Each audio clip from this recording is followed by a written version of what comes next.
Hey, this is Alex and I'm good at games. Take a look at this video. What do you see? I'll tell you what I see. Something that's perfectly normal for a guy in his late 20s to enjoy. Perfectly normal. This is Project Diva Mega Mix, the latest installment in a popular rhythm game series starring everyone's favorite vocaloid, Hatsune Miku, or Miku for short. If you're a well-developed human being, you might be a little confused, so I'll do my best to explain. Miku is a virtual performer, sort of like KK Slider, except worse in every way because she's not a dog. And KK is single, while Miku is married to thousands of people around the world. I don't think she knows though. Also, unlike KK, Miku doesn't write her own material. Instead, she's at the disposal of anyone with $200 and the burning passion to make robot anime music, allowing her voice in the genre of music to change drastically between songs, depending on who's behind the wheel.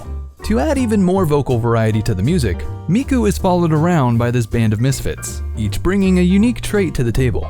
They have the Lemon Twins, the guy who sounds like milk, the best girl, and walking jiggle physics. None of that is really important though. All you need to know is that this is a mighty fine rhythm game, which might be due to it being a partial port of the also great Project Diva Future Tone on PS4. So how does this game work exactly? Most rhythm games feature neatly formed lanes with notes sliding in from one side of the screen to the other. But Miku will not grant you such luxury. Notes can fly in from anywhere at varying speeds, with higher difficulties straight up trying to confuse you. Your goal is to hit the displayed button when it reaches the corresponding marker in time with the music. There are slide, combo, and hold notes as well, with the latter only existing to provide bonus points and impress your friend's mom. To make things more interesting, every song features a customizable music video playing in the background. And while appreciated, the visual clutter has caused me to lose a note here and there. Trusting your ears is super important to staying on track, maybe even more so than other rhythm games. That might not sound great, but the crazy note charts and videos add some extra personality to each song, and sometimes even interact with each other. Figuring out how to deal with every pattern can be challenging, but I think that's part of the fun.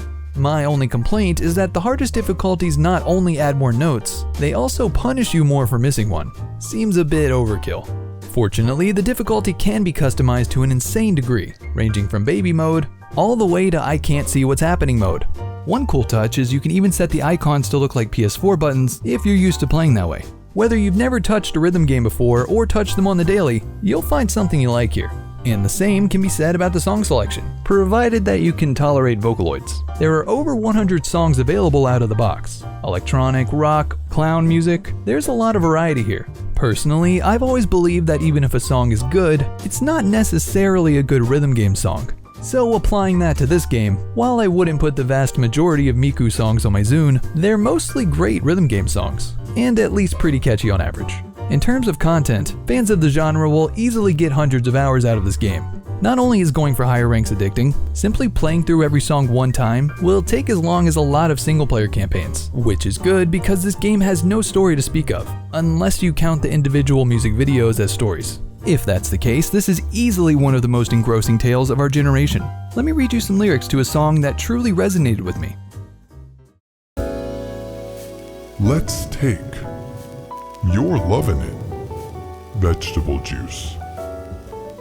You must love this drink. I decided it now.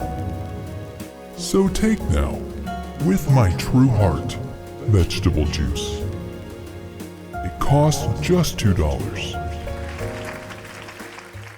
If that doesn't make you shed a tear, I don't know what will.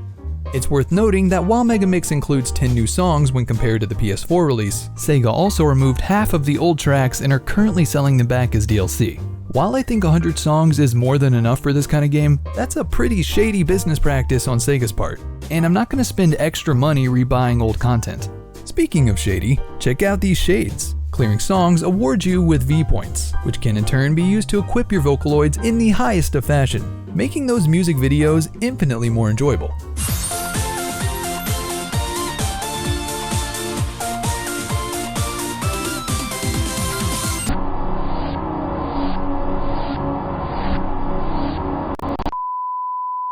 The Vocaloids have also gotten a graphical makeover compared to the PS4 game, making them appear more bright and stylized. So even if the characters still look like they're staring into my soul, they're way more inviting while doing it.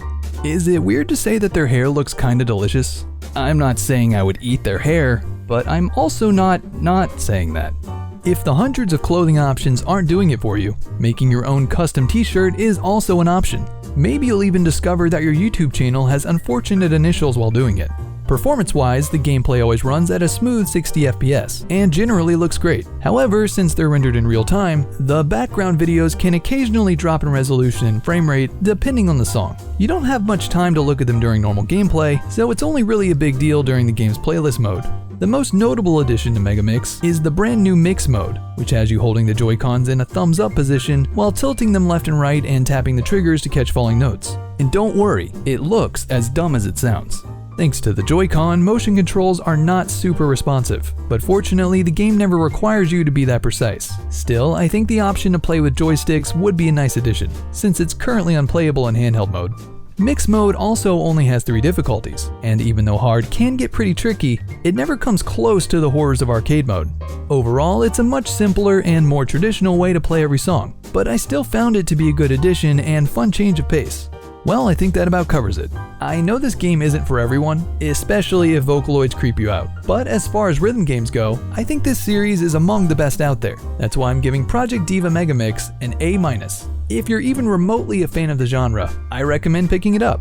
But if you already have the PS4 version, it really depends on how much mix mode and portability matter to you. If you want to see more videos like this, subscribing is always appreciated. Thanks for watching, and I'll see you next video.